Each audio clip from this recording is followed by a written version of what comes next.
Pessoal, boa tarde, que alegria. Por que tarde? Porque a gente nunca fala, Léo. Esse podcast ele é atemporal, mas hoje, especialmente, nós vamos falar o horário. Estamos aqui numa tarde de segunda-feira, recebendo o mestre, multiartista, criador da famosa Economia Inspirada. Você criou uma metodologia própria dentro da EcoArte Educação, com sua querida mãe, professora Maria do Carmo.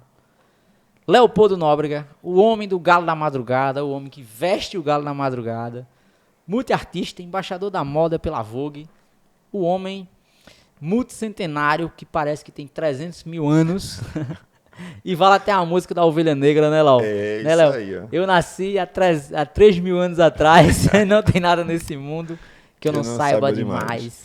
A Ovelha Negra da família, Leopoldo Nóbrega, meu irmão. Ô, meu amigo. Primeiro, uma honra, satisfação, conseguimos gravar esse podcast oficial com você, numa sala diferente. O pessoal vai dizer, show do cenário.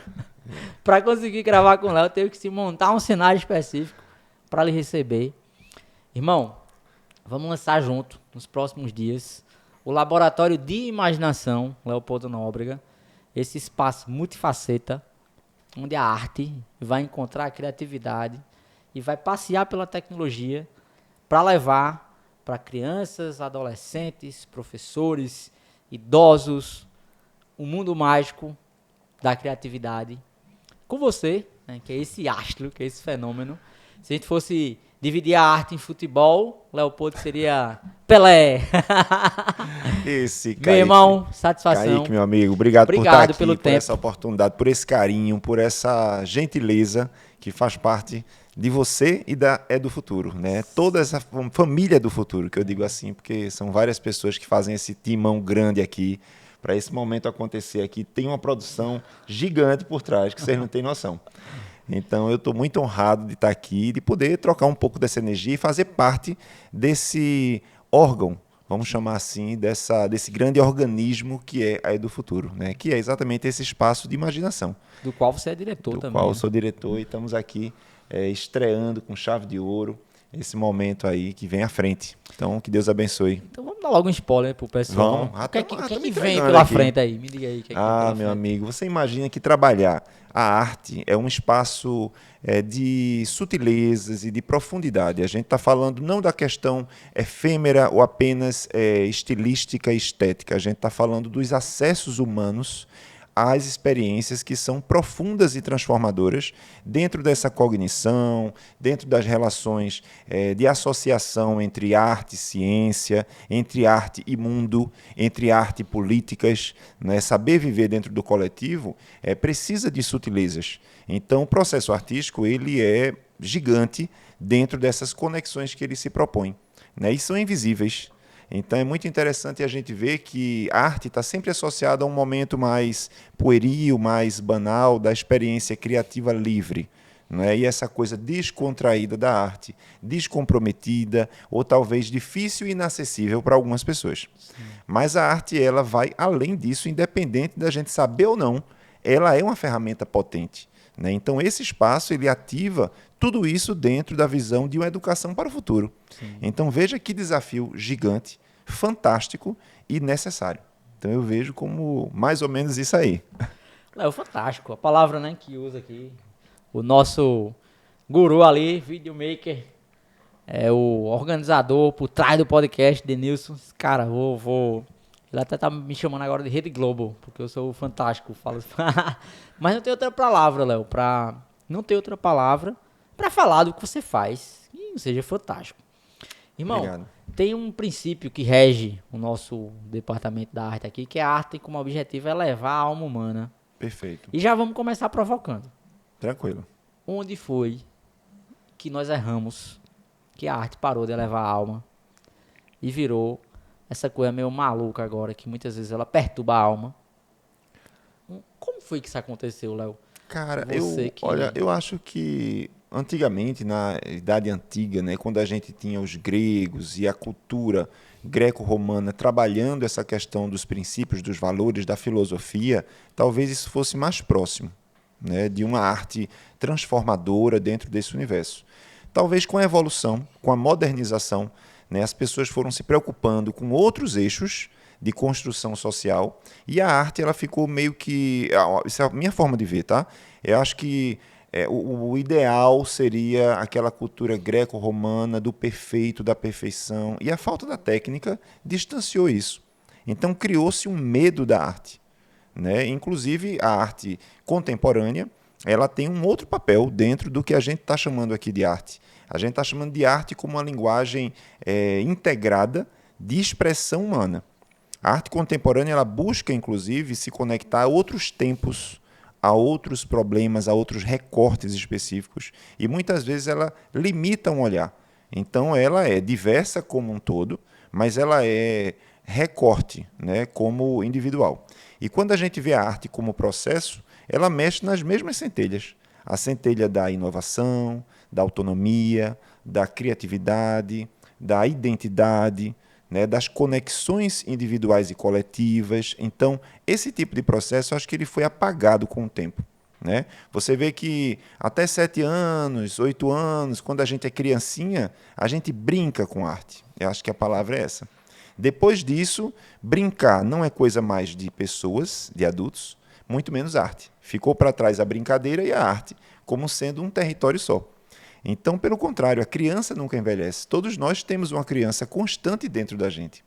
Né? Então, onde é que está essa arte? Se você pegar, por exemplo, um adulto normal, em qualquer nível escolar ou qualquer dimensão social, e pedir para ele fazer um desenho, certamente ele vai fazer um desenho com os pilares do momento da infância em que ele parou e, a partir dali, ele teve que ser algo que o mundo começou a cobrar para ele. Então, é muito comum você ver o desenho mais infantilizado, exatamente por ele estar preso a essa memória que foi interrompida, mas não deveria ter sido interrompido ali. A arte poderia acompanhar e deveria toda a evolução do indivíduo, com diferentes óticas, diferentes desafios, diferentes recursos e tecnologias, mas assim, como um canal de sintonia fina e de autoconhecimento, de expansão cognitiva e de respostas mais sofisticadas também para os desafios complexos da vida.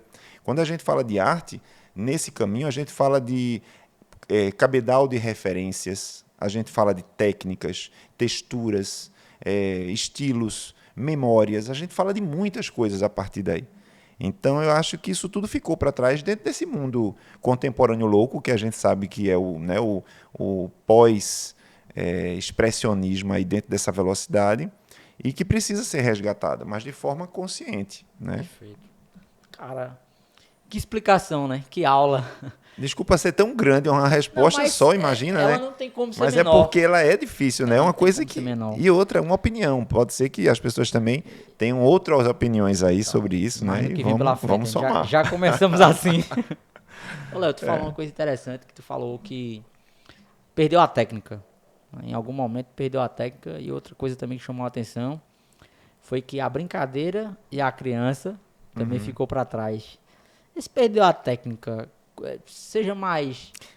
traga mais essa provocação aqui. É uma provocação. Provocação. Antigamente a gente tinha, por exemplo, não tão antigamente como eu falei agora, mas há poucos anos atrás a gente tinha a escola de artes e ofício, inclusive. Né, onde você formava pessoas dentro desses ofícios. O artesão, ele era um artesão porque ele sabia técnicas. Então, tudo isso são conceitos que, do início do século passado para cá, foi se perdendo, foi se diluindo, foi entrando com essa contemporaneidade que busca outras referências experimentais e não técnicas. Né? Mas o artesão, de fato, ele é, sobretudo, técnico. Né? Um bom artesão, ele é técnico.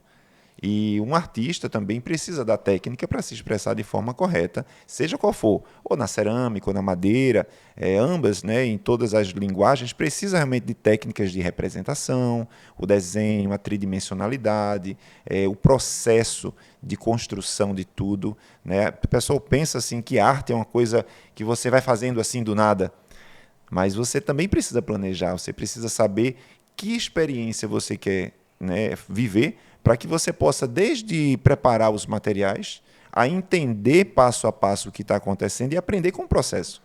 Né? Então, resumindo, a arte tem também, junto dela, um projeto. Sim. Com início, com meio e com fim. Tem um Sim. briefing, Sim. Tem a perspectiva, tem o que você quer entregar. Exatamente. Tem todo esse olhar. Né? Todo esse olhar. Inclusive, a pós cocriação, no sentido de você analisar o que foi feito, entender como experiência e seguir em outras experiências, né? Porque ela não para, né? É limitada.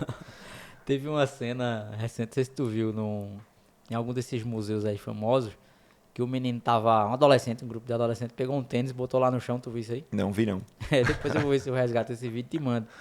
Mas ele pegou o tênis que ele tava calçando no museu, desse qualquer, encostou do lado, o colega filmando lá no celular, ele botou o tênis no chão, meu amigo, o que parou de gente pra tirar foto e pra filmar um tênis velho com uma parede branca de fundo. A galera entendeu que aquilo ali fazia parte do... E o povo parava assim, tipo, olhando pra aquele tênis, entendeu? Assim, é muito louco. É óbvio. Tô falando também sem essa vivência, né? Dessa escola das artes mais contemporâneas, mais modernas. Mas você trouxe outra provocação também. Só, ele pode ser que não tenha tanta técnica, mas ele tem como provocação explorar experiências sensoriais, Sim. Novos olhares. Eu até Linguagem. diria, você me convidou, você me provocou a fazer uma visita Foi. a uma Bienal dessas da vida. E eu fiquei comigo pensando, cara, foi massa ter vindo aqui porque eu aprendi o que não fazer. Perdoe Foi a Bienal de São Paulo. a Bienal de São Paulo. E assim, é óbvio, numa perspectiva, numa versão, né, minha, que não necessariamente é a versão da humanidade. Né? Tem quem Claro, adora, claro, tem quem acha lindo claro. aquilo ali. Mas eu me atenho mais a essa beleza desse gala aqui que você traz pra gente, que tá aqui compondo hoje o cenário. É uma peça... Ela é incrível. Né? Kaique, você sabe que a arte ela tem essa coisa mesmo de provocar, querendo Mas ou eu não. sei que você gosta também do contemporâneo. contemporâneo, né? E você, Sim, eu estou sim. aqui, lembre-se, eu estou no papel de lhe provocar. Quero ouvir. Eu quero ouvir o lado de Leopoldo, que às vezes me escuta no cotidiano, mas que ele vai ficar aqui Kaique, nesse podcast. você sabe que eu tenho ouvido uma coisa assim que me intriga e me provoca, tá? Me provoca bastante. Quando eu ouço alguns artistas falarem e outros falarem que a arte, ela só é arte se ela incomodar. Se ela não incomodar, ela não é arte. E eu acho que isso é cristalizar também de forma errada. Porque, como você diz, eu prefiro uma arte, essa beleza que está aqui. Então, quer dizer, se ela não provoca e ela é bela, ela é contemplativa, ela não agrada aos olhos da arte contemporânea. Mas isso são padrões que são colocados. Quem está certo, não existe o certo. Ô, Léo, tem como exemplo, vamos lá, na humanidade, sempre tem... Eu tive a oportunidade de conhecer Ouro Preto. Sim, E conheço lá também. tem as igrejas, né? Tem os períodos, o barroco e por aí vai. E você vê que alguns deles ali ditaram, ó, agora é assim, agora já não é. É com mais imagens, o outro já é mais discreto.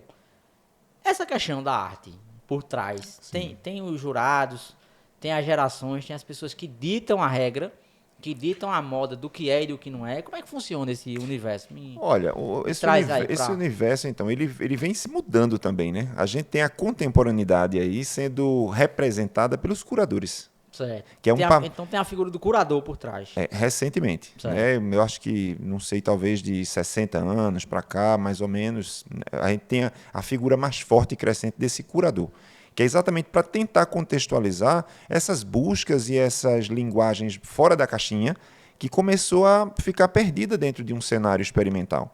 Né? Desde a pop art ou antes, desde o modernismo, desde antes um pouquinho ali, a gente já começa a ter essa necessidade de querer compreender o que estava acontecendo com essas mudanças. Mas a arte ela passou muito tempo na história servindo como uma representação das cenas cotidianas, né, da sociedade. Perfeito. Então ela passou muito tempo dentro de um patamar de conforto, uma zona de conforto, dentro do figurativo, dentro daquela coisa mais clássica, quase que suprindo a necessidade mesmo de uma fotografia, muitas vezes. Sim. Mas quando isso começou dentro dessa percepção do eu, né, a partir de Freud, a partir dessa autocentração, né, dessa coisa da personagem, né, quem sou eu nesse cenário? Então tudo começou a mudar.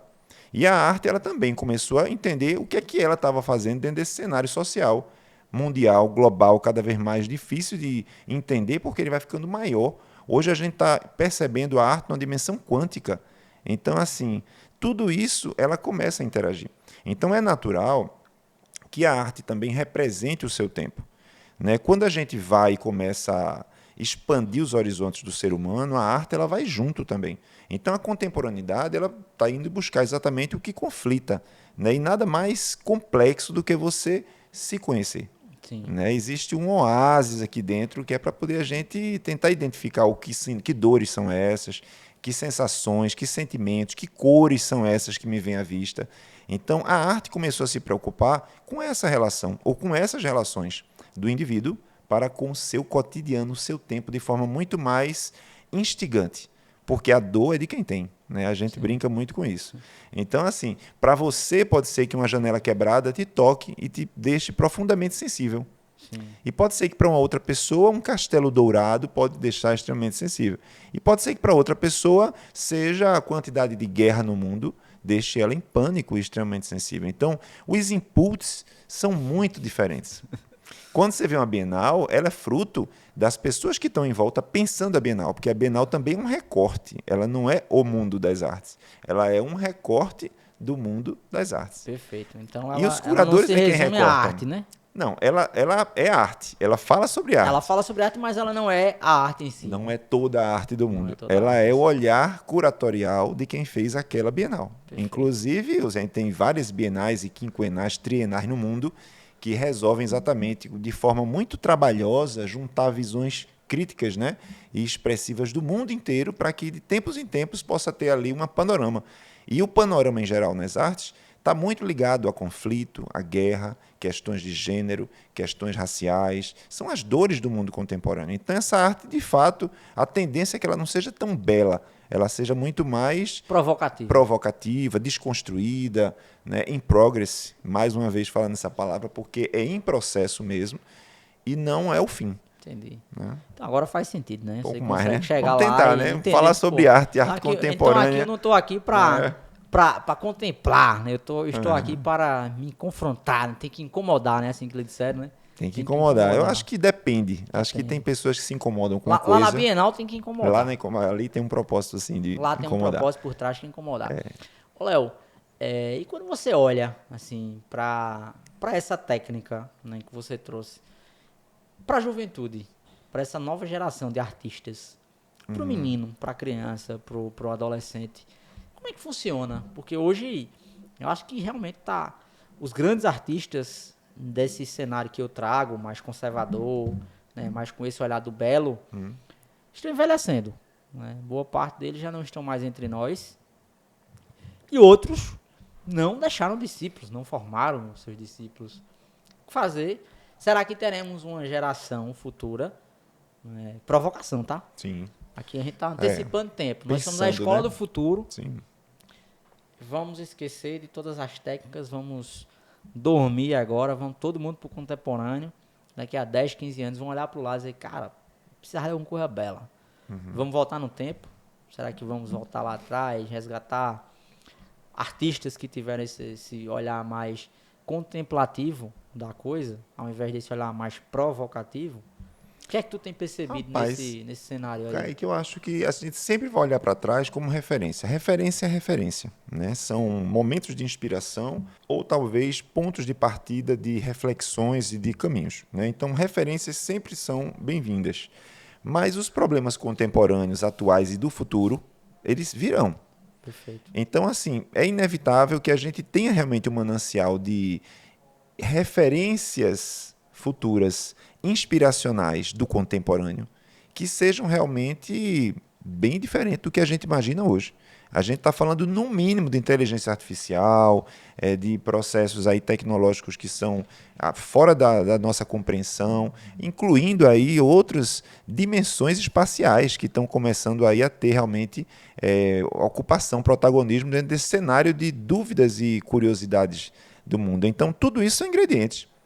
Então, como será, né, uma Bienal daqui a 10 anos? E lá, um ET. Vai pintar Quem quadro. sabe não vai ter um ET.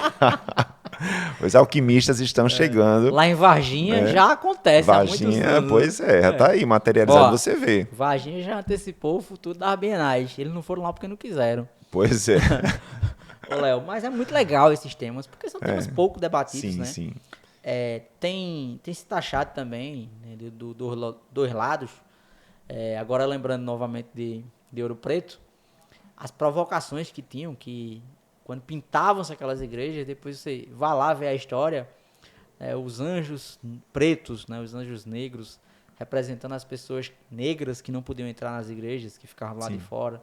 E não é só que ele não foi pintado de preto, ele foi pintado com outra cor, e com o tempo, né, ele ficou Uma daquela expressão. cor. Mas o artista sabia daquilo, ele queria passar um recado. Então tem tanta coisa que é feita, né, através da arte, através Sim. desse olhar, de passar uma mensagem. Muitas vezes ela tá clara ou não, né? Sei que você gosta muito também de Da Vinci, né? Sim. Sua mãe gosta muito de Da Vinci. Da Vinci foi uma referência fortíssima dentro de arte e ciência e de uma pessoa à frente do seu tempo que inspirará certamente por mais 500 anos. Será que Da Vinci foi a inspiração do Leopoldo para chegar com a Escola do Futuro e criar o espaço de imaginação Leopoldo Nóbrega com tecnologia, com ciência? Será que foi Da Vinci? Quem sabe, né? Da Vinci também faz parte dessa história. Você Faz sabe parte, que né? ele é uma dos mananciais da minha mãe como pesquisadora, como artista plástica, né? E tive a oportunidade de ir numa exposição de Da Vinci, daquelas imensas, né, em São Paulo, com ela, inclusive, e ver com a ótica dela como a arte e a ciência está presente em todas as obras dele.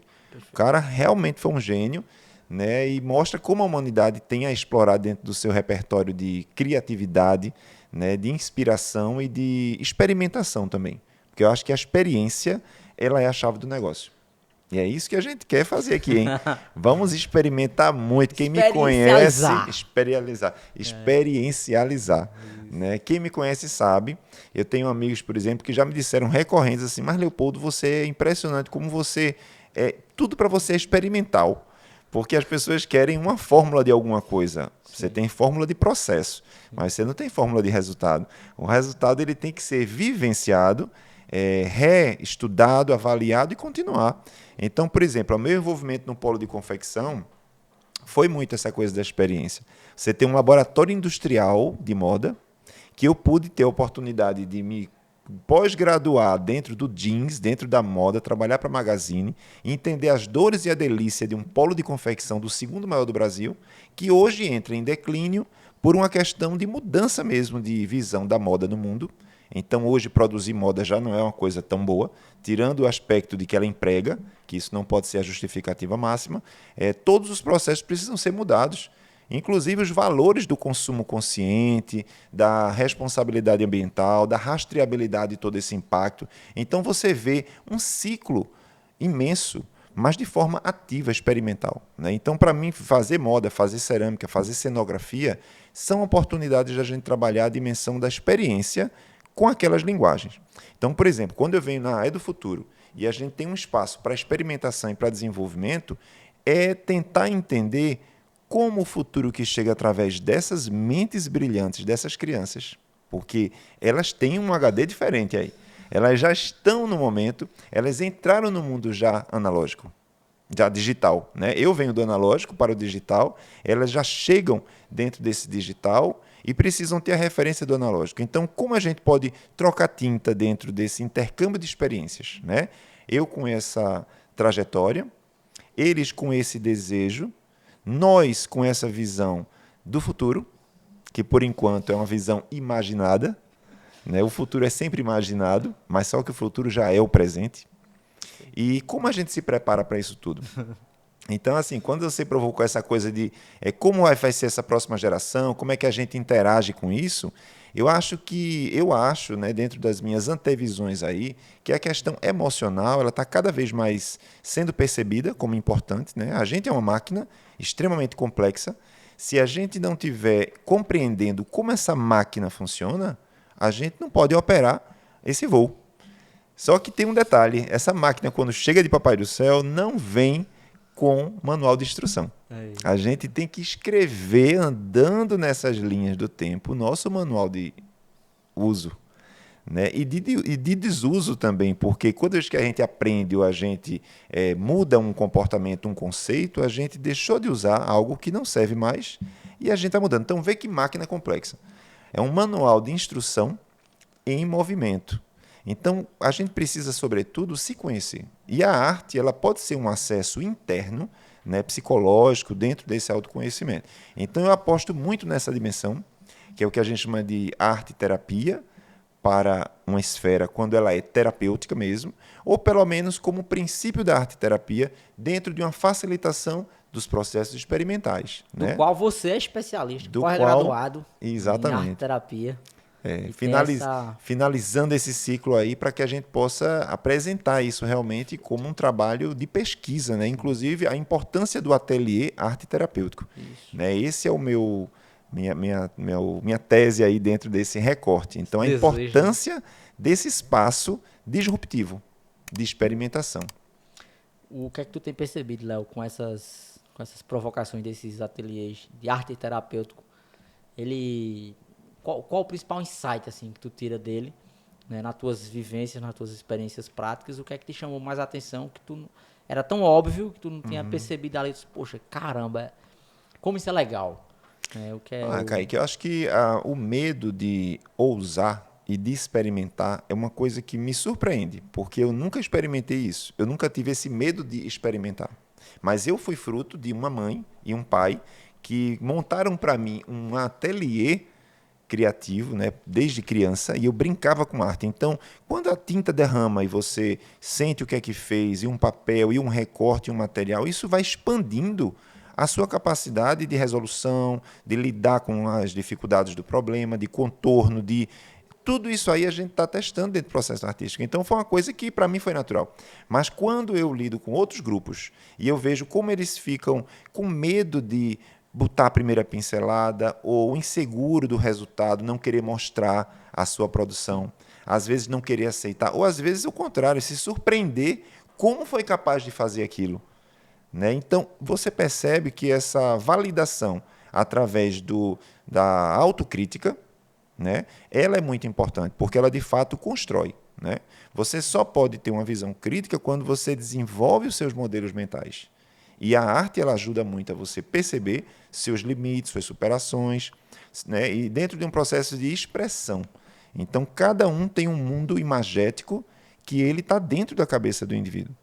Quando você materializa, você não só revela para você, mas você revela para o mundo e você experimenta como é a aceitação através daquele elemento que passa a ter um protagonismo de uma narrativa pessoal e coletiva. Leopoldo terapeuta, né? Porque nós precisamos ainda falar do Leopoldo.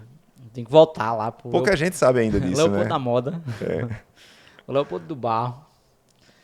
O Leopoldo do galo. Tem o menino Leopoldo. Tem um menino Leopoldo. Tem o Leopoldo, filho de Maria do Carmo. Tem o Leopoldo do restaurante, do bar. Tem. Tem o Leopoldo que foi expulso de uma escola de arte aos 12 anos, qual a idade? 13 anos. 13 anos, que tem que contar essa história. E tem o Leopoldo viajante. É verdade. De Machu Picchu a Alemanha, Nova York. Veja como exatamente essa coragem de se expor ao novo, né? Perfeito. Eu sou alimentado pelo novo. A gente estuda marketing, inclusive me formei em marketing, administração em marketing. A gente entende que é 1%, o Leopoldo marqueteiro, 1% é o perfil daquele público que ousa chegar no restaurante e pedir um prato novo que ninguém provou ainda. Eu faço parte desses. E tem o Leopoldo cenógrafo também. Cenógrafo também, são muitos. O café é assim, né, Léo? Tem o designer também. Um novo. Tem o design também. Tem o design também. Tá bom. Qual o Leopoldo que não tem? Fica mais fácil da gente descobrir. Eu acho que o que não tem ainda. Ainda não tem o businessman. Esse eu preciso ter.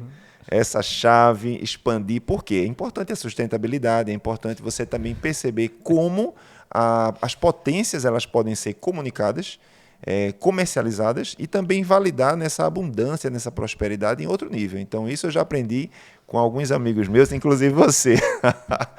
Né, Kaique? Tá nascendo aqui, né? Tá nascendo aqui. Tá nascendo no podcast. A do futuro, ela me alimenta de muitas formas diferentes e me fez crescer de forma assim gigante, né? O que eu sou antes da Escola do Futuro, isso eu estou falando de forma real, né, e sincera, era uma coisa. A partir da Escola do Futuro, a partir desse momento que eu conheci os meninos, a minha visão de negócio, de futuro, de estratégia, de gestão, tudo expandiu.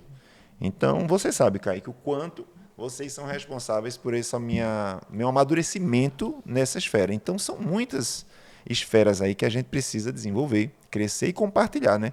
Quando a gente passa por uma visão dessa, a gente pode compartilhar com o próximo. Enquanto a gente não vive, a gente não sabe. Mas quando a gente vive, a gente vai criando musculatura. Então vamos lá, vamos ao Leopoldo Businessman. Businessman, isso é importante também. Em breve. Em breve. Já tá, na verdade já tá. iniciou, né, Léo? Já ensaiou. É porque assim, quando a gente começa a querer, inclusive, compartilhar, né? Você vê, eu adoro receber pessoas, adoro pessoas, mas como eu posso sobreviver e ao mesmo tempo servir? Né? Como eu posso fazer um meio termo? Não estou falando de uma pessoa que só vai ganhar dinheiro, mas eu preciso ter um feedback dentro desse contexto e equilibrar para que eu possa atender. A gente hoje abraça 3 núcleos solidários e voluntários dentro do Espaço Multicultural Arte Plena, né, para mulheres que queiram realmente experimentar esse laboratório ou comunidades em geral que queiram fazer experiência com cerâmica, com pintura. E vamos agora para um terceiro núcleo, que é o núcleo da terceira idade. Perfeito. Então, pelo desejo de lidar com pessoas e também de compartilhar tudo que a gente tem de potencial. Né? Mas isso tem uma conta. Tem um custo. Alguém tem um custo. Tem que pagar Alguém a tinta, tem né? que ajudar essa tinta aí. Senão virar a provocação que eu tava contigo da Revolução Cubana, né? Exatamente. Uma hora o sonho cubano acaba. Pessoal, que massa, que conversa legal. Leozinho, a criança Léo. Mas para falar da criança Léo, tem que falar da mãe. Família. Professora Maria do Carmo. Família, né? A base familiar sua é muito boa. Né? O seu querido pai também, que... Verdade. Um homem maravilhoso, exemplar. Né? Um cidadão exemplar. E sua mãe é artista. Professora e artista. Pesquisadora, cientista. Tarboas. Que não gosta quando você organiza os livros dela. Mas fala um pouquinho mais sobre essa vivência nesse lar, essa base familiar do menino Leopoldo, para começarmos aos 13 anos, ou menos. Menos já, menos antes. Não, mas aos 13 eu quero que você conte a história, fato, né? o fato. Olha, mas Kaique, antes, se tiverem fatos curiosos e notáveis que você nunca contou, chegou vou a hora. contar um agora. Conte. Também no meu ateliê. Olha, o processo familiar, ele é um processo, eu acho que cada um tem sua família, né? E ninguém vive assim num momento, num conto de fadas. Todo mundo tem problemas, tem sua questão da adolescência, essa autopercepção, os limites, os espaços, tudo isso são coisas a ser conquistadas. Então, hoje, quando eu olho para trás, eu sou grato por todas as oportunidades de aprendizado, né, que meu pai, minha família, os amigos e o mundo, né, que me deu nessa trajetória, me construíram. Então, assim, foi muito interessante, né, ser filho de artista, especialmente mamãe, né, professora de arte e tal, porque ela nunca foi tão presente dentro do tempo. Ela sempre trabalhou 3 expedientes. Então, uma mãe que precisa trabalhar 3 expedientes para dar uma vida fantástica para seus filhos, essa mãe, esse pai são heroínos, assim, são heróis. Né? Então, a gente só precisa se orgulhar, agradecer e aprender com esse repertório. Então, eu me lembro, por exemplo, que ainda criança, eu fui no ateliê de mamãe e achei uma obra dela assim, faltando uma corzinha. O quadro já estava pronto para ser entregue, era encomenda, Kaique. E eu pintei por cima porque eu queria dar uma cor a mais no quadro. Quando ela chegou, ela ficou pé da vida, não bateu em mim. Olha que luxo. Qual a idade? Eu acho que eu tinha aí uns 12 anos, já estava traquinando, Faltou 10 anos. E já estava traquinando, então eu gostava muito de fazer as pinturas, olhando as pinturas dela. Foi minha primeira referência, né, dentro desse ateliê. Eu me lembro que ela fazia batik, então trabalhava uma técnica de pintura em tecido, então derretia cera. Aí tinha hora que era aquarela, tinha hora que era metais, quer dizer, foi um repertório assim fantástico. E a partir daí minha vida foi se construindo. Eu me lembro que aos 13 anos eu já estava incomodado em querer desenhar coisas que não fosse mais aquilo que eu vinha desenhando, mas que tivesse a ver comigo. Então comecei a criar meus personagens, meus monstros, meus bichos, e a partir dali, Hieronymus Bosch foi um artista também medieval que me influenciou muito nessa questão do surrealismo. É um trabalho louquíssimo, assim, mas muito criativo, que vale a pena. E é uma curiosidade dentro do surrealismo, porque só vai aparecer depois, muitos anos depois. Então, assim, com 13 anos, eu já estava experimentando a cerâmica. E fui fazer um curso de cerâmica, né, esmaltada, na Hobby Mania na época. E minha amiga Madalena, que é a empreendedora da Hobby, ali virou uma grande família. Mas na época, minha professora de cerâmica, ela começou a ficar muito incomodada porque eu preparava folhas de caderno inteira de perguntas. 13 anos. 13 anos. Eu perguntava, eu me limitava a ficar nas 22 linhas de uma página de perguntas. Cada linha era uma pergunta. E eu perguntava, Kaique. Era uma criança curiosa. E eu comecei a comprar as tintas antes das aulas. E comecei a querer pintar antes das aulas. E ela disse, ó, aqui você não tem mais espaço.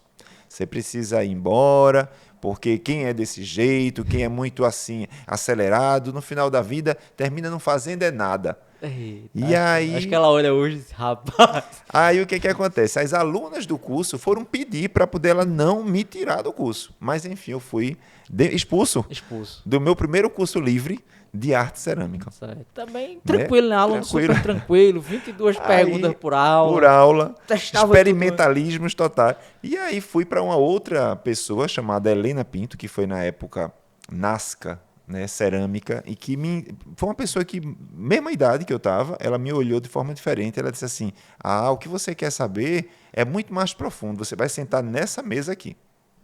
Já me botou diferente no ateliê. A visão do Pediu para eu professor, né, Léo? comprar uma máscara e uma luva. E trouxe as apostilas dela, dos cursos que ela fez. Quer dizer, ali, hoje eu vejo, ela nivelou o que ela tinha de máximo dentro dos cursos que ela fez, de formulação de esmaltes, construção, tudo isso, e trouxe para me explicar. E ela me explicava fórmulas. Eu, com 13 anos, estudando fórmula de cerâmica. Óxido de cobre, caolin, estanho, permanganato, bórax. Aquilo tudo para mim era uma coisa assim meio... Mas uma coisa eu entendi, isso tudo é química. Vou estudar química. Aos 15 anos eu estava na escola técnica, estudando química por conta de toda essa base, e já cheguei na escola técnica, no curso de química, dizendo que eu queria aprender química porque eu queria aprender cerâmica. E aí os professores disseram, mas aqui a gente não ensina cerâmica. Eu digo, mas eu sei que o que vocês sabem vai servir para mim na cerâmica. Eu já sabia disso, Kaique. Caramba. E eu fui estudar cerâmica dentro do processo químico. Depois fui estagiar numa fábrica de cerâmica, que acabou, era a Cerâmica Santo Aleixo, e nisso continuei a cerâmica até hoje. Então, virei químico mesmo, me formei técnico em químico, trabalhei na área de cerâmica, estudei a metalocerâmica, que foi o que me fez desenvolver aviamentos de cerâmica com mais resistência. E onde é que eu ia colocar uma cerâmica dura que caía no chão e não quebrava? Na moda. Perfeito. Então eu entrei na moda por conta dos aviamentos diferenciados que viraram tramas e Então texturas. a moda nasce a partir da cerâmica? A partir dessa cerâmica especial, que são os aviamentos. Eu digo que a moda me pegou pelo braço e me levou, porque eu não sabia o que era realmente o universo da moda quando eu entrei na moda. Eu entrei como um artista plástico, ceramista, que cria seus suportes do corpo para apresentar moda. E aí fui chamado para FENIT em São Paulo, governo do estado, capa de Vogue, capa de Elle, revistas. Aí eu entendi que aquilo ali tinha alguma coisa a mais. Tinha exatamente a coragem de ousar no território da moda. Aos olhos da moda, aquilo ali era o oxigênio que eles queriam. Aquilo era 1993, 95. Foi o período que a gente estava ali no movimento Mangue, todo o experimentalismo, a moda no Brasil ainda criando uma força, a gente ainda tinha poucas tecelagens, tecidos ainda vinham de fora. Quer dizer, hoje a gente tem uma indústria nacional consolidada. Então, imagina o que é enveredar por esse universo Foi de A a Z. nessa época que tu morou dentro de um fabrico praticamente ou não? Foi em 2002. Mas já era aí nesse movimento? A partir daí, dessa moda de ateliê que eu conhecia e que tinha um time totalmente diferente, eu fui em 2000 conhecer o polo de confecção. Aí, a partir de 2000 a 2002, me transferi aos pouquinhos para o polo de confecção. Em 2002 em diante foi que eu dediquei mesmo, disse assim, rapaz, essa brincadeira aqui é muito interessante, é uma indústria, vou fazer um MBA aqui. E ninguém entendia nada, porque eu queria falar de sustentabilidade, queria falar de criação, minha moda era carregada de efeitos, de acessórios, tudo tinha uma coisa especial. E aí foi que eu vi a importância realmente do experimentalismo dentro da moda. À frente do tempo, né? Sempre. Você vê que a gente fundou os ativistas da moda. Era um movimento, né, que até hoje... Que ano, Léo? Isso foi em 2007, a gente já estava com a organização dos ativistas da moda. Era uma startup criativa com sustentabilidade. A ideia era pegar pessoas e pensar os resíduos e os descartes e alternativas de uma moda autoral. Agora vem, em 2007, falando de moda autoral dentro de um polo de confecção, que ainda hoje precisa se libertar dessas amarras de ter que estar padecendo com a indústria de larga escala, né? Porque a gente ainda está muito vinculado. A gente tem poucas marcas autorais que desenvolvem um produto realmente com mais conceito e mais qualidade. Cara, Então, à frente do tempo. é surreal, né? Era o Porque futuro e eu não sabia. eu acho que o businessman aí tem que voltar no tempo, pegar um monte de projeto que tu fez dos anos 2000 pra cá É. e se lançar agora pode ser que tenha negócio, viu? Nossa Senhora. Porque teve muita coisa que tu fez que antecipou, acho que antecipava o mundo, né? Sim. Tu sempre teve essa visão muito de fora. Sim. Tu sempre sabia as tendências, o que tava rolando. Mas tu vê, Kaique, o que é que me fez, em todas as áreas, experimentar, ousar, tentar, sistematizar e prosperar? Conte. O quê? Coragem. Coragem. Para você ter coragem, você tem que criar musculatura de autoconhecimento, né, de botar os limites além, Ausência de medo, ausência do medo, de julgamento. julgamento. E o que é que a sociedade faz com a gente? Bota a gente dentro de caixinhas, que é mais fácil administrar. O pai e a mãe quer chegar e encontrar o filho, se possível, naquele lugar da sala que ele deixou de manhã. Pintando o céu de azul sempre. Pintando o as nuvens céu de branco azul sempre. e o sol amarelo. Porque o mundo é assim. É mais fácil a gente, Os padrões, né? exatamente, lidar com aquilo que é previsível do que o imprevisível. Só que o que faz o futuro, o que vai trazer as soluções para essa melhor vivência coletiva, é o imprevisível. Porque exatamente são caminhos que a gente não conhece e que pode gerar uma nova matriz. Então, esses indivíduos pensantes, eles valem ouro. Porque eles realmente são disruptivos e eles podem abrir um manancial aí de oportunidade de transformação, de envolvimento, de impacto social, econômico e etc. Né? Então, você tem os que são líder e os que são liderados. Onde é que você quer estar no futuro? Se quiser ser líder, Escola do Futuro. Escola do Futuro, E ateliê. sem dúvida. E ateliê de Sem imaginação, a espaço de imaginação Leopoldo. Esse é o caminho. Ô, Léo, e quando é que entra, sai da cerâmica, já entendemos, vai pra moda, né? Da moda mais com o laboratório mais de acessórios, com essa cerâmica quimicamente modificada para ser resistente, para compor essa moda de ateliê, embarca no universo do polo, vai morar, revoluciona o polo, imagina um Nossa, moleque com 20, cheguei a 17, 20 anos. Sustentabilidade é a palavra da vez. Nossa 2000 andando pelos estoques das fábricas, Tá descobrindo. louco seu. Foi fantástico. Você sabe que o jeans ele teve um capítulo à parte porque me ligou novamente com a questão dos laboratórios. Então eu vi de novo um ambiente muito comum para mim, que era exatamente essa questão das lavanderias, né, do laboratório de beneficiamento do tecido. Aquilo é muito químico. Sim. Então eu entrei no circuito do Denim Art, que é o que eu chamo, nacional. Né? Fui representar Pernambuco nos circuitos nacionais e com representação, com desfile, com uma série de produções em jeans, em tecido. Né? E a partir daí, depois dessa moda, que não parou, mas que tudo é em paralelo, porque a cerâmica eu continuo, o design de produto ou moda também, e aí surge a cenografia. E chega lá. Né? Conta. A cenografia ela é uma parte que começa a me puxar o mundo mesmo, percebeu a importância e me trouxe para o tridimensional, o espaço físico. Então, se eu já ocupava o corpo, se eu já entendo linguagens artísticas e estéticas, e se eu consigo gerenciar aqueles projetos, o desafio de fazer um tridimensional é possível. Quando você pensa na cenografia, você pensa em metro cúbico de área. Né? Então, um espaço plano, você tem ali X metros quadrados, mas uma cenografia ela é sensorial. Você precisa ter uma visão, realmente, uma visão espacial desse ambiente, mas também sensorial. Como é que o indivíduo convive ali dentro? Como é que ele se percebe? É duro, é mole, é quente, é frio? Não é? O que é que interage nessa dimensão? Então, para mim, abriu-se um repertório multimídia gigantesco a partir da Rede Globo Nordeste.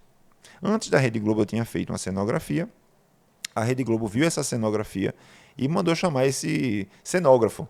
Eu não era nem esse cenógrafo ainda, mas com o coração generoso do meu diretor da Rede Globo, Arísio Coutinho, que foi uma pessoa assim, que me deu asas, né, e acreditou muito no meu trabalho como artista, como ser empreendedor, me deu várias oportunidades, dezenas de oportunidades de construir cenografias, claro, sob a coordenação e o olhar acurado dele, né? Então eu digo a você que a minha escola da cenografia foi muito a Rede Globo Nordeste, né? Dentro dessa gestão de Arísio Coutinho, João Mazzarolo e todos aqueles que abraçaram os projetos autorais que eu fui desenhando aí. E fez grandes cenografias, né? Tem Grandes. muito famosa, que é a turnê de Nat Roots, Sim. turnê internacional, A né? turnê internacional. Nat Roots foi um desafio gigante também, porque eles queriam um cenário que pudesse ser portátil. Então, como você fazer com que o cenário ele se construa com 1 hora e meia, era o que a gente tinha da passagem entre um show e outro. Veja, mais um desafio. Então, precisava ser uma cenografia impactante que pudesse pegar todo um ambiente aéreo, de um palco com 7 metros de altura, 14 metros, 20 metros de frente, pudesse ter luzes incluídas dentro dessa cenografia, porque ela já tinha que levantar com tudo ali. E aí criei umas placas costeladas que no chão a gente posicionava, e aí eu precisava de 1 hora e meia, em 1 hora eu entreguei o cenário. Fantástico. Era um cenário que em 1 hora eles conseguiam montar no chão, subir a vara e o cenário se formava. E aí fizeram um turnê internacional, foi muito bom. Aí como é que a pessoa não diz que a palavra é fantástica, um negócio desse? Fantástico é Cara, o efeito, né? o Que a efeito. gente consegue também. Ó, E já... outras, né, muito famosas também. Conta aí mais um case legal. Tem essa do Nat Então, aí Roots. teve um outro projeto na Rede Globo, tiveram vários, né? Que esse foi icônico também, com o nosso querido Paulinho Leite, cantor de Arco Verde, e me chamou para fazer essa cenografia para um especial da Rede Globo. E aí, a cenografia, qual era o teatro? Qual era o teatro? Não era o teatro, era dentro de uma floresta. Eu disse, meu Deus do céu, como é que é dentro de uma floresta fazer uma cenografia? E aí me levaram para o local onde era. Quando eu olhei para o local, eu disse, mas isso aqui não tem a cara do local onde vai ser a cenografia. E eu olhei para o local de lado assim e disse, aqui tem a ver com a cenografia. E eu comecei a desenhar a cenografia na mão, assim, porque árvores gigantes no meio de uma floresta eu precisava visualizar. E comecei a desenhar, parecia que eu estava numa orquestra. Desenhei, pensando que material eu alcanço dali para cá, como é que é a luz, a profundidade. Eu sei que esse local foi no meio de várias árvores que realmente suportaram bem a cenografia e virou a floresta de Chachados. Que massa. Foi uma floresta de corda de garrafa PET, belíssima, um dos cenários assim mais bonitos que eu já fiz e mais emocionante. Teve pessoas que estavam trabalhando no projeto que depois eu descobri que era quase cego e estava ali pela intuição, contando as cordas, porque foram milhares de metros de corda, lacrada uma ao lado da outra. Era um processo espiritual. O show foi no dia da árvore, tudo tinha a ver com a floresta, as pessoas tinham a ver com aquela informação que a gente estava trazendo sobre a floresta de Chachados. Então, assim, é muito interessante quando você vê a sinergia do coletivo, né? Uma cenografia ela só acontece quando você lida bem com o coletivo. Você tem ali, de repente, 20, 30, 40, 50 pessoas. O Galo da Madrugada, 250 pessoas trabalhando numa obra com demandas diferentes, em tempos iguais, e você precisa, com tranquilidade, dar segurança para cada um a fazer o seu bem feito. Porque você tem que confiar. Tem que saber delegar, treinar e confiar. E pra gente falar do Galo, vamos falar do Léo Turista. Vamos embora. O Léo Turista é muito Esse bom. Léo Turista tem história. Eu adoro. Já rodei o mundo, Kaique. Rodou o mundo. Rodei o mundo. É muito bom você poder trocar culturas, né? Encontrar outras pessoas, outros acervos, né? E saber que o mundo ele é gigante aí, mas que a gente faz parte de igual para igual com potência, né? É a glocalização. Você é local, mas você é global. Então, como se perceber dentro desse cenário local global, né? E isso é uma chave muito importante. Perfeito. Porque eu vejo, às vezes, o pessoal de Caruaru querendo ir para Recife para poder se perceber mais livre, maior. Aí você vê o pessoal de Recife querendo ir para São Paulo para se perceber maior. Então, mas você pode, dentro do seu próprio território, ser tão potente, tão importante, tão relevante, que o mundo todo pode vir de lá de fora para te ver aqui também. Então, essas fronteiras, elas são iguais. Depende da ótica. Nem sempre a gente precisa ir. A gente, às vezes, precisa atrair para perceber também o que é que você tem ali. Né? Por quê? Porque a referência do indivíduo ele é muito interessante. Querendo ou não, uma parcela gigante da sua vida está no seu torrão ali. Então, como é que sua cultura, sua tradição, seus valores, as pessoas, suas memórias te construíram até ali? O que é que o mundo agora tem para somar? E aonde é que isso tudo vai desaguar? Né? Então, esses caminhos aí, eles não têm o certo nem o errado. Você não precisa sair. Todo mundo diz assim, mas Leopoldo, você já era para estar em outro canto. Leopoldo, por que você está fazendo aqui ainda? Eu estou vivendo. Estou sendo eu. Estou indo e vindo. Então, Tô indo agora pro Alto do Moura. Alto Moura, né? Estou indo morar no Alto Moura também. Né? Eu sempre digo também, nunca digo morar de vez, porque é também. Também. E assim, essa sensação de que o mundo é onde a gente conseguir ter desejo e coragem de chegar. Retado. Ô, Léo, essa questão das viagens, não sei se foi nenhuma dessas que tu resolveu, teve uma época da tua vida que tu teve um bar. Foi. Do ateliê. Como foi esse negócio do bar? Rapaz, eu queria atrair as pessoas exatamente para o meu ambiente, né? Que era essa coisa da experimentação e como trazer todo mundo para cá e não poder pagar essa conta do caldinho e da bebida para todo mundo que eu quero trazer. Eu vou ter que abrir o bar. Cada um paga o seu. E foi uma experiência, eu digo que foi uma festa na minha vida. Foram 2 anos que eu consegui ter a casa aberta de farra. Porque todo final de semana a gente tinha vários amigos indo lá, começaram a ir de rumaria para me ver. Então, assim, eu era o hostel, né, da noite, ficava ali recepcionando, vivendo aquela experiência, vivendo as pessoas, que era o que mais me interessava, e sendo feliz. Então foram 2 anos que me construíram. Eu acho que nunca essa festa, eterna festa, vai sair do meu coração como uma festa. Catalogaram uma vez lá no canhoto de Feru, quantas pessoas? Rapaz, foi mais de 25 mil pessoas. 25 mil? Porque a gente fazia de 5 em 5 mil canhotozinhos. E a gente ainda tem esses canhotos todos lá. Eram comandas, né? Eram cartões de consumação, que a pessoa entrava lá no espaço, quem conhece lá o ateliê sabe que é térreo, 1º e 2º andar, e era o Jardim das Artes, o ateliê Leopoldo Nóbrega e o Café Cultura. Então você comprava de um alfinete, de um broche, a um cafezinho, um brigadeiro, pagava a entrada de um show, tudo era o cartão de consumação. Agora não podia perder esse cartão de consumação. A confusão era grande. A confusão era grande. Gerenciar isso com amigos e com pessoas já na noite foi o que me fez, depois de 2 anos, não querer mais ter o bar. 25 mil pessoas. 25 mil pessoas. A gente teve lá pessoas ilustres, assim. Miguel Arraes esteve lá, né, fumando seu charuto com Dona Margarida. E toda a família e todo mundo. Então, pessoas assim relevantes que passaram lá, todos os DJs, todos os artistas. Foi um local assim na cidade que realmente teve uma dinâmica memorável. Ô, Léo, tiveram muitos artistas, cantores também que frequentavam a tua casa, né, para gravar alguns DVD, né, gravar alguma coisa lá. E tem algumas curiosidades também dessa galera. Qual que mais, assim... Rapaz... Pode falar ou não? Eu vou falar eu não vou dizer o nome do artista, né? Mas foi uma coisa chata, mas foi uma coisa real.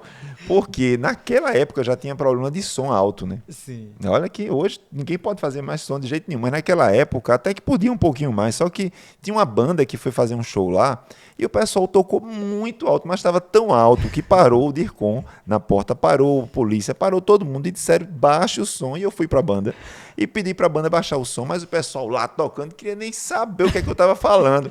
E eu tive que puxar a tomada, Kaique.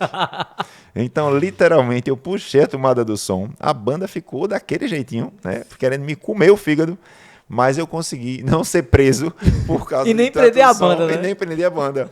Mas foi um momento, assim, bem tenso também. É muita história, né? É muita história, mas momentos assim incríveis, né? E como também a gente pôde trazer um pouco dessa coisa de um espaço que é multicultural, Sim. Porque arte plena, multicultural. Então a gente sempre teve exatamente essa visão holística das artes, né? E querer compartilhar isso com o público, né? E isso é um dos business que eu pretendo reativar e entender como fazer de forma saudável, né? Que eu não fique refém e preso nessa logística, Sim. Que seja um espaço saudável, que não precise chamar o DIRCOM por causa do barulho muito alto e que possa receber os artistas. Então, tudo isso são desafios que fazem parte aí desse empreendedorismo do futuro. E é um case de sucesso, né? É um case de sucesso. E João Campos, se olhar para Léo... Léo deputado, né? Porque 25 mil pessoas visitar em casa. É mesmo. O secretário de Cultura. Né? Não.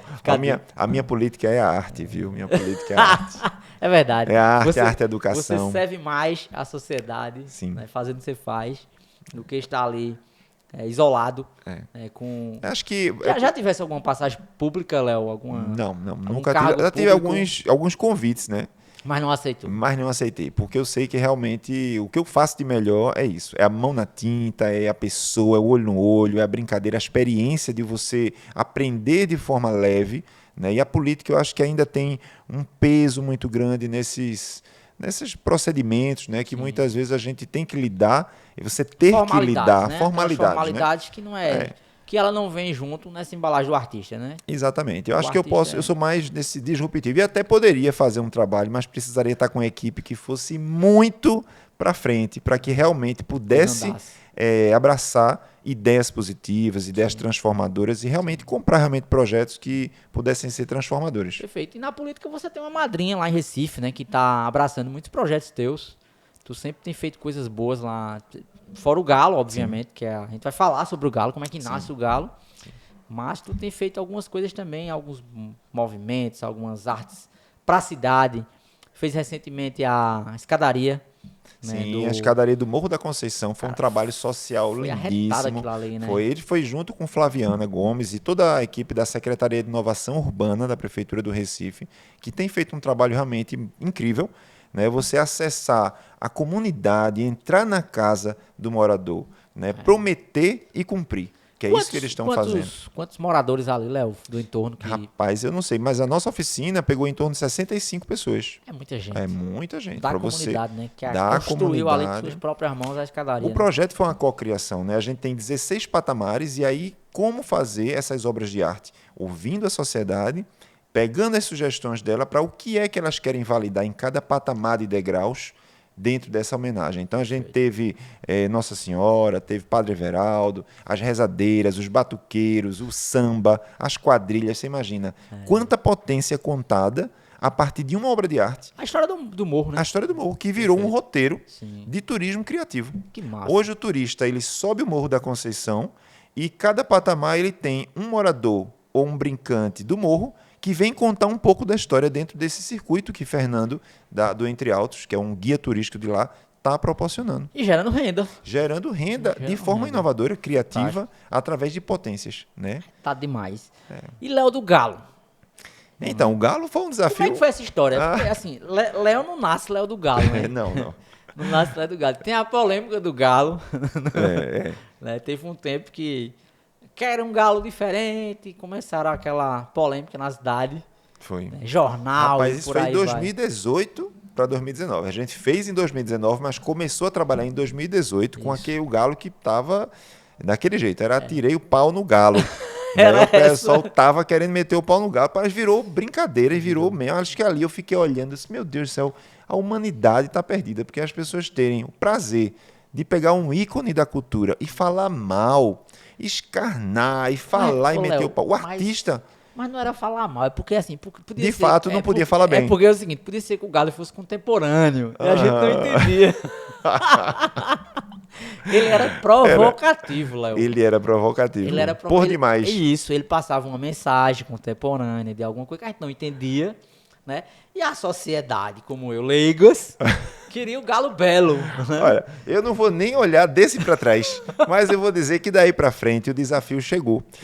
E foi sugerido por uma pessoa da comunidade, né? Rivaldo foi um brincante lá da Bomba do Emetério que colocou numa dessas postagens que o Galo poderia ser feito e deveria ser feito por Leopoldo Nóbrega. Karina Zapata, que trabalhava na época na prefeitura, levou a ideia para a Secretaria de Turismo Criativo, com Ana Paula Vilaça, com Geraldo Júlio na época. Então, assim, o pessoal disse, vamos fazer com o Leopoldo. Só que eles tinham noção do tamanho do desafio. Eu ainda não tinha noção do tamanho do desafio. Eu achava que o meu cliente era a prefeitura. Tinha um cliente. Não tem nenhum cliente. Você tem um mundo todo ali, como opinião e cocriação, mas desde o começo eu já queria aplicar a metodologia do que a gente acredita.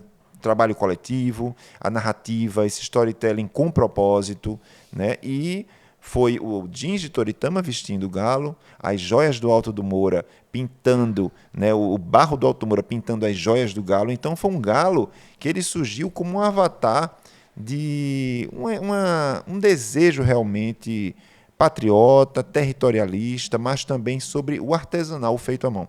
Tanto é que a gente botou o título de Galo Artesão. Galo Artesão. Galo Artesão. Com a pele do galo.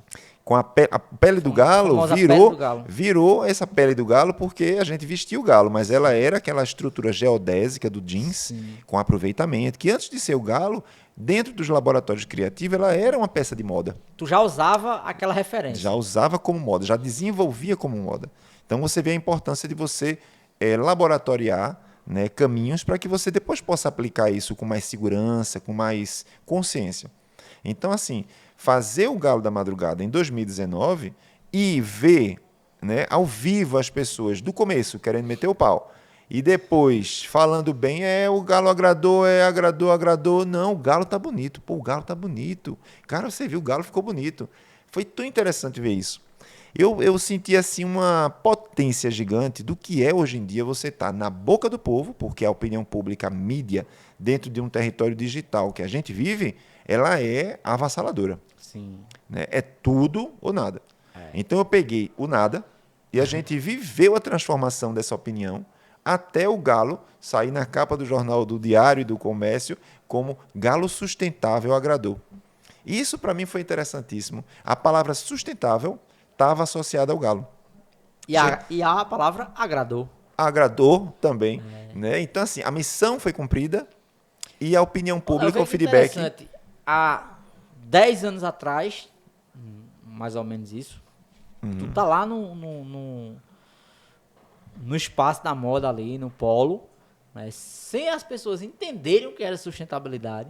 Exatamente. Economia criativa. 2018, o Galo vira esse fenômeno mundial. Pronto. Com o nome sustentabilidade junto, atrelado ao polo de confecção, Exatamente. atrelado ao jeans, atrelado ao Alto Moura, que é outra política também que tu bate, né? Que tu muito, tem né? Pela lutado, sustentabilidade. né? Lutado por ela já, vários relatos, enfim. Sim. Não vamos, tem para outro podcast. Só para falar de Alto sim. Moura. O Alto Moura merece um podcast. Lá num ateliê novo. Sim, perfeito. Então Mas pode até gravar lá, hein? Vai Vamos gravar fazer lá. Vai gravar lá. Vai gravar pegar em um loco. pôr do sol lindo. Mas é que coisa interessante, né? Como nada é... Nada por nada acaso. por acaso, né? Isso, em essência, Kaique, é aquilo que a gente falou, a importância de construir. Hoje eu tenho 47 anos, dessas construções, eu sou o próprio laboratório de mim mesmo, dentro dessa busca pela referência, estímulo pela liberdade, criação, conceito, crítica, autocrítica, coletividade, né, estudo, técnica, tudo isso que a gente falou me trouxe aqui. Para gerenciar obras faraônicas com milhares de pessoas Sim. sob sua gestão. Não é que não tenha medo, mas é que existe a coragem e as ferramentas para que a gente vença esse desafio. Planejamento. Você vê, um problema grande, um desafio grande, se você dividir ele em muitas partes, você tem vários desafios pequenininhos. Sim. Então, a visão do poder e da importância da coletividade. Né? Eu acho que, hoje em dia, a grande chave de mudança social e de desafio é como ser coletivo dentro de um mundo global. Fantástico. Individual e coletivo dentro desse mundo global. Porque o mundo global, ora ele pode se sobrepor a você ou ao indivíduo, que se escuda através de máscaras e de avatares e de imagens que não são eles ali, porque ele tem medo de se apresentar. Ou ele pode ser um grande palco para quem tem coragem de realmente se colocar e dizer o que pensa. Claro que tudo você precisa estar preparado, estruturado, mas isso é uma musculatura que se cria. Né? Então, quando a gente pega, por exemplo, uma criança e a gente conduz ele através de desafios, assessorando, validando e levando para o próximo passo, eu me vejo criança vindo até aqui, onde eu sou hoje. Perfeito. Então, são muitos aprendizados. Né? A vida tem muitos caminhos. Você não vai resolver tudo em 1 hora de aula, mas você precisa acreditar que esse é o caminho e que muitas horas fazem uma trajetória. Né? Rapaz, profundo, hein? Profundo. E já passando desse ponto agora, dessa evolução, vem um novo galo. Quer dizer, o novo não, vem o próximo galo, que é o galo circense, de olho no futuro. Assim, depois do galo artesão, a gente teve o galo circense de olho no futuro. Aí já virou o sucesso e foi a chamada da capa do Jornal do Comércio sem polêmica, que não é bom, sem polêmica, mas foi bom. Diante da situação, valeu receber isso. Geral, né? Foi um título, né? Porque a gente conseguiu fazer com que as pessoas tenham orgulho de ver o galo e dizer assim, nossa, como tá lindo, eu sou da cidade do galo, eu vi o galo, né? Eu quero fotografar o galo. Quer dizer, veja como a gente mexe com um sentimento positivo, uma vibração de outro nível. As pessoas olharem para a sua cultura, sua tradição, de forma orgulhosa, de forma inspirada. E com sustentabilidade novamente. Né? Mensagem, E esse agora sustentabilidade. é para criança, né? A gente trabalhou com criança. Eu disse, vamos trabalhar as lantejoulas do galo sendo discos de vinil. E por que não cada criança pintar? A gente estava falando de galo cicense, de olho no futuro. Para mim, quando fala de futuro, são as crianças. A gente está imaginando o futuro, mas elas são o futuro. Perfeito. Então, vamos lá, vamos trabalhar com o futuro. Kaique, a energia das crianças a gente sabe que já é muito especial. A energia das famílias levando as crianças para as oficinas, mais especial ainda. No mundo todo, né? Que tem oficina até em Nova York. No mundo todo. Né?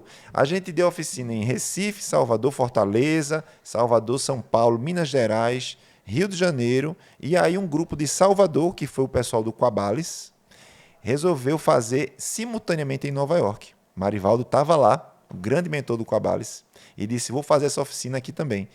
Fez a experiência lá. Em todas essas obras entraram nesse corpo do galo, mostrando a possibilidade, primeiro, de um sonho, uma realidade. Né? Eu queria tanto co-criar isso com as crianças e com o mundo todo, e com mais de 700 pessoas, e isso tudo virou possível através de uma arte pensada tecnicamente para ter 30 placas de LED no corpo do galo, que a gente tinha obras digitais e obras analógicas. Ali foi um presságio do que a gente ia ter logo em seguida, que foi a pandemia. Ali a gente começou a se conectar através de telas digitais no corpo do galo. Ninguém sabia o que é que vinha na frente. Então a gente teve, depois do galo cicense, de olho no futuro, que foi lindíssimo, um galo iluminado, com toda aquela potência de cocriação e inclusão, tivemos uma pausa da pandemia de 2 anos, em que a gente só conseguia se conectar e se ver através de telas digitais. Para mim isso teve um simbolismo, né, porque marca para mim essa coisa da arte e a espiritualidade, o tempo. A arte está numa dimensão sutil entre o que a gente de fato materializa e aquilo que a gente não materializa, mas que ele existe. Então, nesse território, a arte ela pode ser uma mensageira, um porta-voz. Né? E o galo cicense de olho no futuro eu vejo dessa forma. Depois dos 2 anos... E como foi a pandemia? A pandemia foi... No começo, eu me lembro que o primeiro mês da pandemia, depois de um galo daquele cansativo, eu achei foi bom. Eu não sabia nem o que era a pandemia, ninguém sabia. E eu disse, meu Deus, esse mês todinho não tem nada, tá todo mundo, o pessoal me deixou em casa. Vou dormir, vou descansar. Mas eu não sabia o que é que vinha pela frente, né? E a gente sofreu muito, porque foi realmente um momento de dor global. Foi um negócio assim que a gente se expôs inesperadamente. Foi uma experiência muito dura. Né? Eu digo a você que eu comecei a começar a estudar mais ainda as minhas relações com a minha família. Foi quando eu pude, eu mesmo, mergulhar na minha família. Primeiro porque o mundo muito corrido me tirava muito daquela coisa, todos nós, né, do nosso dia a dia. Ali não, estávamos todos juntos. Por conta dos meus pais serem de idade mais avançada, a gente disse, não vamos estar saindo muito, vamos ficar em casa mesmo, porque o medo cada vez pior, né, do que é que podia acontecer indo para a rua. Então, assim, foi muito recluso, mas foi de muito crescimento. Comecei a entender o que eram esses gatilhos, por que eu me estressava, por que um se estressava com o outro. Ali a gente pôde, quem quis, aprender muito tudo isso dentro do seu ambiente. Teve um momento da tua vida, que eu não sei qual exatamente nessa linha do tempo, que tu também mergulhava muito, começasse a estudar a Bíblia, né, ter esse contato maior com a divindade. Foi na pandemia ou já foi em outra fase da... Foi antes da pandemia, acho que foi em 2012. Eu tinha essa coisa, primeiro eu sempre gostei, né? Sempre entendi que a religião, a espiritualidade, de uma forma geral, ela é essa dimensão. Sempre. A partir dos 15 anos, eu me lembro, já buscando essas referências. Eu queria ir, eu ia em igrejas diferentes, eu gostava dessa coisa sutil. Eu me identificava. E a Bíblia, eu tinha essa mania, né, até hoje, de abrir trechos da Bíblia, abrir assim aleatoriamente. Antes eu faço uma oração, peço realmente que a espiritualidade me traga a mensagem e a partir dali eu mergulho. Então é incrível como a mensagem vem, Kaique. E você sabe disso, a gente já conversou sobre isso, né? Inclusive ganhei um presente seu lindíssimo, que é a Bíblia King, né? A Bíblia educativa, King James, maravilhosa, que está lá em casa, e que isso é uma das minhas fontes assim de inspiração. Mas outras também, o budismo, ela também tem mensagens que são muito fortes, né? Vivi muito tempo, participei de centros budistas, né? E essa cultura oriental, essa informação toda, tudo isso tem uma somatória. Então hoje eu sou holístico dentro dessa percepção, né? Não tenho uma religião definida, mas comungo de todas elas. Eu acho que todos os caminhos eles dão nessa dimensão do autoconhecimento e também dessa conexão divina, né? Respeitando aí exatamente a seara de cada um dentro do seu acesso. Né? Mas a importância realmente de você saber que isso existe. Sim. Então, isso para mim foi fundamental. E eu acredito mesmo. Toda a cerâmica, por exemplo, está muito ligada ao xamanismo, que é essa coisa da natureza. Você vê a água, a terra, o fogo e o ar. São 4 elementos da natureza que estão presentes na arte cerâmica. Você imagina que bênção você pegar a terra, juntar com a água, deixá-la plástica, colocar no ar para que ela possa perder a água agora e ganhar dureza, e a partir daí para o fogo, para que ela tenha uma maturidade e mais dureza ainda. Então é um processo alquímico que antigamente se atribuía também a essa questão, né, da alquimia, que já é uma outra linha de pensamento. Então, assim, esse mundo místico, ele é presente e eu associo muito à arte. Então, depois de uma pandemia, como retomar um conceito de carnaval? Uma coisa meio cruel, né? Como é que a gente vira assim uma ficha e agora é carnaval? Não é bem assim. Tinha que ter um propósito muito forte, tinha que ter uma mensagem muito importante. E aí foi quando eu disse, acho que o melhor caminho é a gente olhar para trás para reconstruir essas bases, né? O que foi esse Brasil? Né? Quem somos nós? De onde eu venho? Então, os negros, né, a África, a diáspora que teve, em que toda essa representação veio para cá através dos navios negreiros e de uma forma tão cruel, mas que fez a minha história até aqui, ela é muitas vezes apagada. Eu nunca aprendi dessa forma. Né? Eu nunca entendi que realmente os escravos, os pretos, estavam no meu sangue da forma que hoje eu tenho a consciência. Então, isso foi importante trazer no galo quando a gente fez o galo preto ancestral. Foi o primeiro galo, dentro da história dos galos, que é preto, que traz essa linhagem de representação étnica da construção nacional de forma evidente para que a gente possa falar mesmo das nossas origens. Né? Então é o índio, o negro, o branco e tudo isso aí faz a nossa etnia. Então quem somos nós? Vamos olhar para trás, né? Vamos ver o que é que a gente precisa atualizar dentro desses valores, dentro desse cenário de aceitação. A gente ainda vê muito a intolerância, né? Tanto religiosa, quanto essa questão racial, quanto a questão territorial, geopolítica. Então toda paz ela começa no desejo que haja essa paz. Perfeito. Então olhar para nossas referências étnicas é uma forma também de talvez iniciar uma paz em uma outra dimensão. E o galo preto ancestral foi um sucesso. Né? As pessoas perceberam realmente a importância da mensagem. Né? O prefeito João Campos, inclusive, quando viu o projeto, ele ficou encantado e emocionado. E ali, para mim, já foi um primeiro feedback, porque a gente vai aprovando em vários níveis, né? E a imprensa, as pessoas que aderiram, poder fazer com um grupo de mulheres artesãs também, bordadeiras, né? Através do projeto de Esté Bispo, que é uma grande artesã, artista design, parceira, né? O Sonhar e Bordar. Você imagina convidar as pessoas para sonhar e bordar. Então isso é muito simbólico e o galo foi todo feito à mão, costurado, mais de 2.000 partes, todas à mão.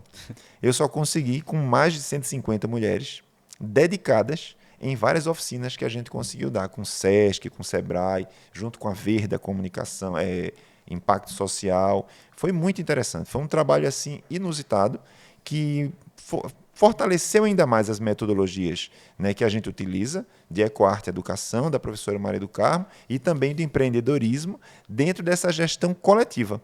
É um desafio, mas uma missão a ser realmente vencida pelo amor à tradição, pelo amor à inovação, pela ousadia, pela coragem. E aí fizemos o galo preto ancestral. 2024, agora sim, vamos falar de paz. Né? Mas a gente tinha outras coisas dentro desse contexto para falar do galo gigante da paz.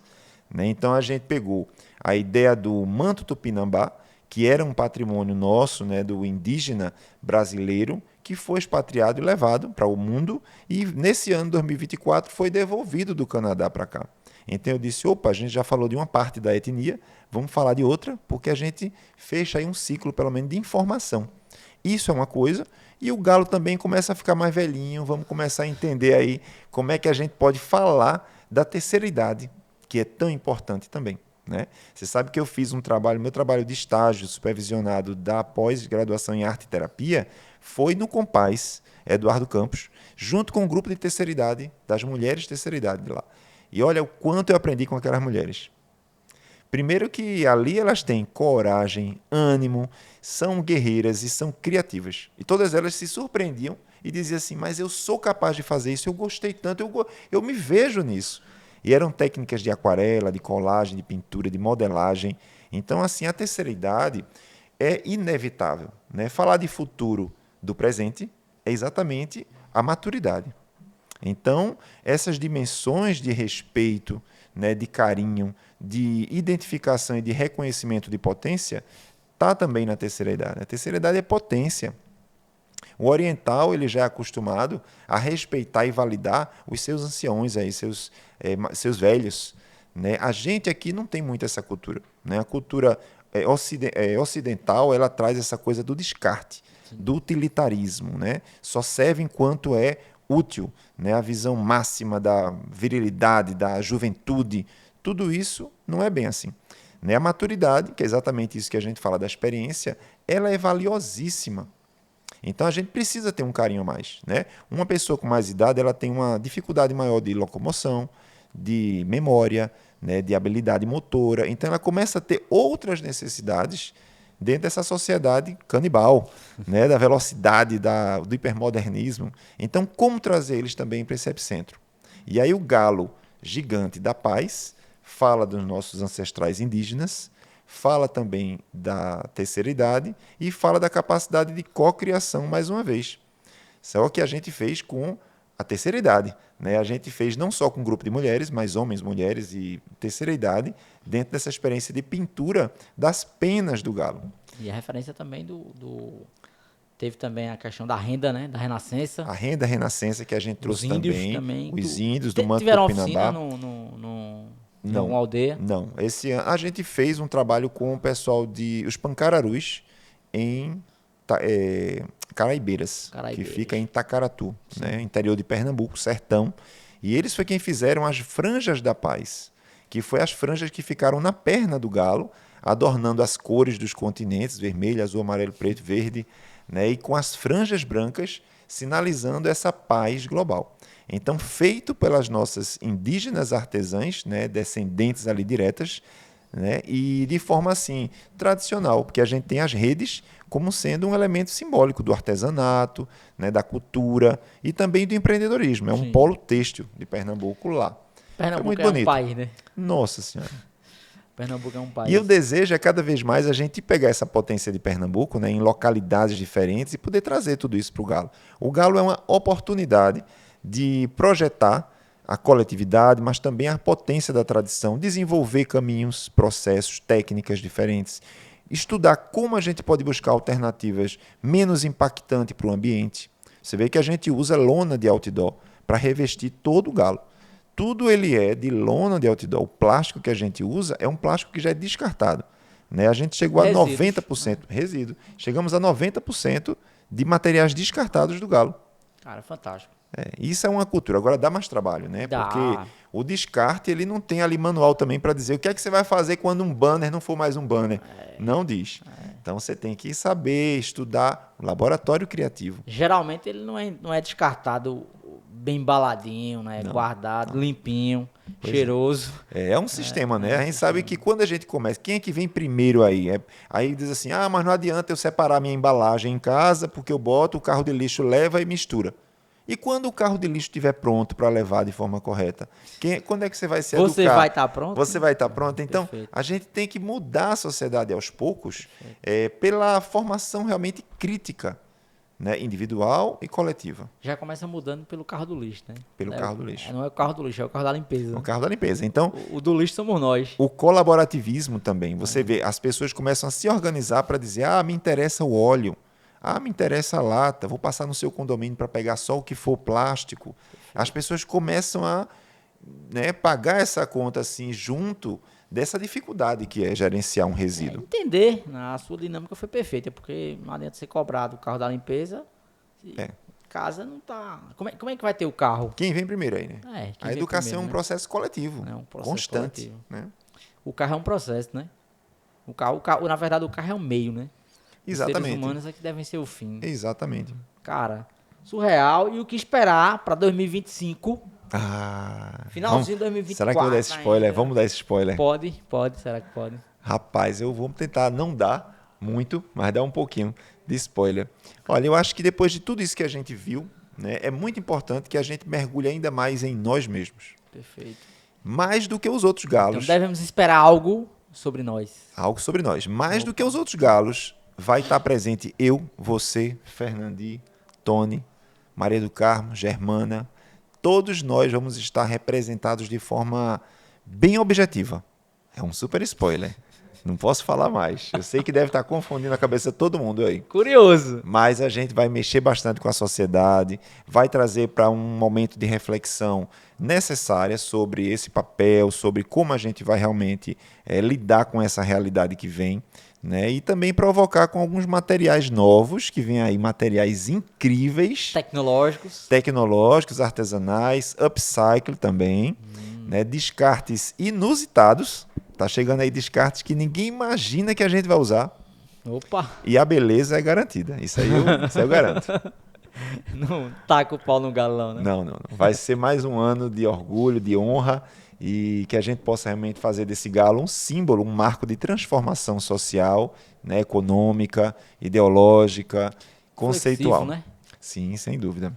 Que massa. Léo, se você pudesse deixar um recado para o Léo do futuro, agora, olhando para aquela câmera, duas coisas. Um princípio que te rege e um recado para o Léo do futuro e para a geração do futuro, que são as crianças, as pessoas que vão assistir esse podcast daqui a 10, 15, 20 anos.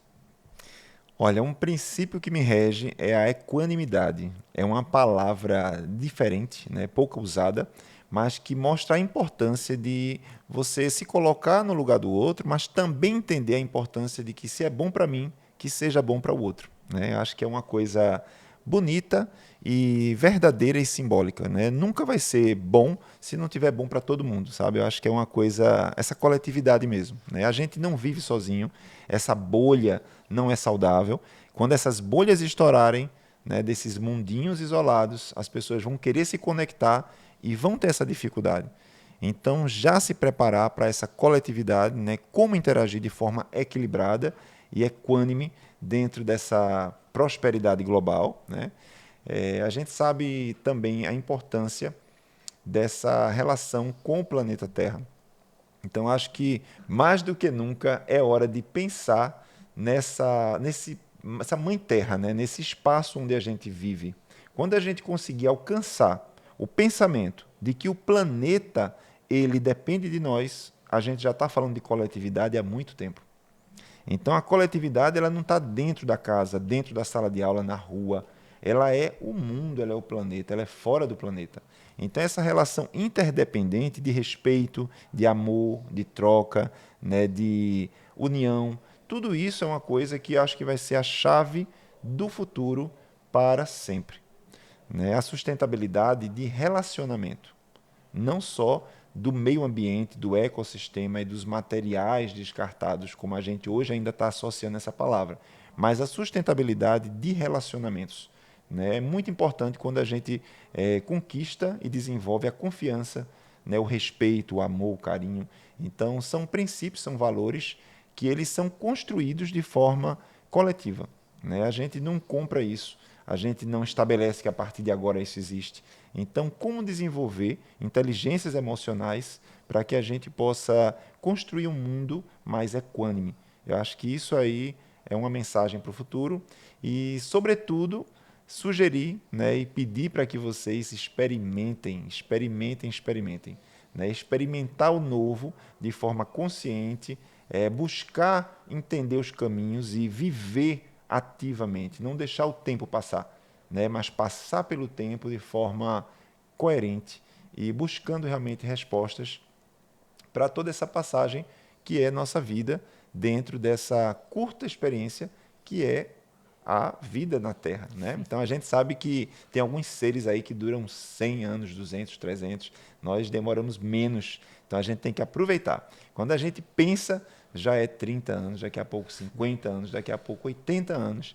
Então é muito importante a gente logo cedo despertar a consciência, né? A presença. Acho que a palavra presença é muito importante, né? Tudo que se faz, perceber a importância do momento, a importância do detalhe. Eu acho que o detalhe é a sintonia fina, né? Agora, como desenvolver a sintonia fina no mundo que cada vez mais pede que você escreva rápido, fale o mínimo, seja outra pessoa.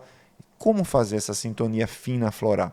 Para que ela seja real e possa falar da sua essência principal, né? Acho que é por aí. Fantástico! Léo, mais algum ponto? Faltou alguma coisa? Kaique, tô doido para botar a mão na massa no nosso espaço de imaginação, Opa! que é aonde mais me inspira e me emociona, e também lá dentro está surgindo um pedaço do galo. Sim. Você sabe que lá dentro dessa sala, dentro desse espaço de imaginação, a gente está co-criando, junto com os alunos da Edu Futuro, ideias e caminhos para o possível Galo 2025. Opa. Tudo está ligado em tudo. Então, as ideias elas afloram de todos os ambientes, né? Imagina você poder conectar aí o futuro de forma analógico, digital, tecnológico e desenvolver junto com essas pessoas aí o sonho, né? Quem sonha, realiza. Perfeito. Então, é um espaço que a gente vai contribuir bastante para essas novas gerações, vai poder trazer arte, educação, sustentabilidade, ousadia, inovação também, que é uma palavra que é muito importante, para esse ambiente da arte, né? Do experimento. Eu acho que isso é o que a gente vai poder somar bastante. E com outros parceiros aí, tem Fernandi também, que depois vai estar com você aqui no podcast. É o próximo podcast, tá marcado. Que é um Inclusive, mestre, já estou dando aqui um super spoiler, né, de olho em Fernandi, que ele me inspira muito e ele é responsável por uma parte do Galo 2025. Opa. Já está correndo risco aí na rua. Fernandi né? Eu brinquei com o Léo, que o Fernandi é Leopoldo com o dobro da idade. O dobro da idade, olha para aí. Então, Opa. meu amigo, então, vamos lá, de olho no futuro aí, viu? Leopoldo. Cara, É isso. que legal, que alegria. Você trouxe temas lindos, Que massa, extremamente Kaique. poético. Você tem esse dom. Deus lhe deu, além do talento artístico, né? Você é um cara bonito danado. Ah, meu Deus do céu. Conversa Mãinha e painho. bem, Você conversa gosta de mãe e bem, painho. tem uma voz boa. É. Ou seja, é um artista completo. Tamo aí, estamos Deus desenvolvendo. foi generoso Foi mesmo. contigo. E, Léo, o que eu te digo é que Deus, o soberano Deus, continue cuidando de você. Amém. Continue abençoando sua vida, sua família. Gratidão, lhe dando meu amigo. discernimento, sabedoria, né, lhe dando coragem. A palavra diz que sejamos fortes e corajosos. Né, Isso. você é esse ser forte e corajoso. Lhe dê ânimo, né, lhe dê bom ânimo para vencer, assim como Cristo venceu. É verdade. E que a nossa audiência possa se desfrutar desse lindo podcast contigo, criativo, artístico e belo. Né? E agora, começo de setembro, vamos inaugurar, né, literalmente. Na verdade, esse espaço ele já existe, né, Léo? Sim. Nós já estamos namorando esses espaços já faz tempo. Sim, lapidando, né, Kaique? Várias cocriações juntos. É. Mas agora, efetivamente, validando, né, em uma de nossas unidades, o espaço de imaginação Leopoldo Nóbrega, e que com a permissão de Deus, a gente vai replicar ele por todo o Brasil.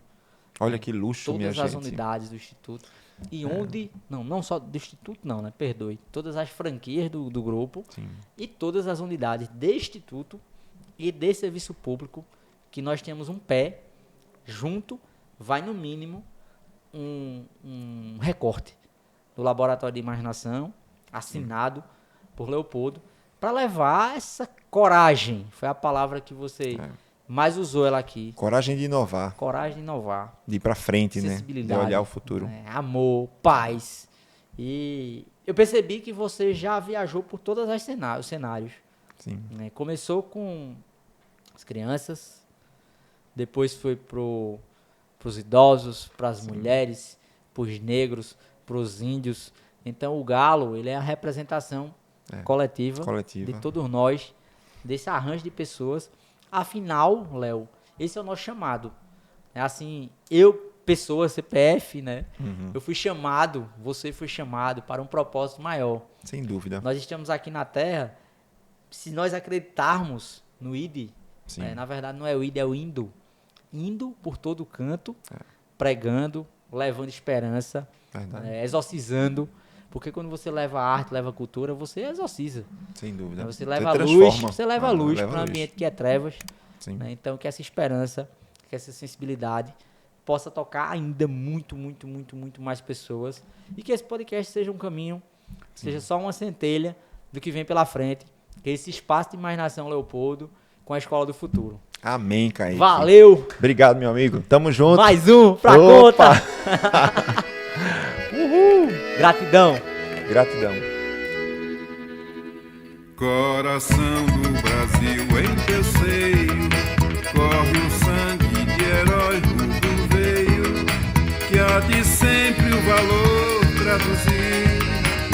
És a fonte da vida e da história, desse povo coberto de glória, o primeiro talvez no porvir. Salve, ó terra dos altos fogueiros, que beleza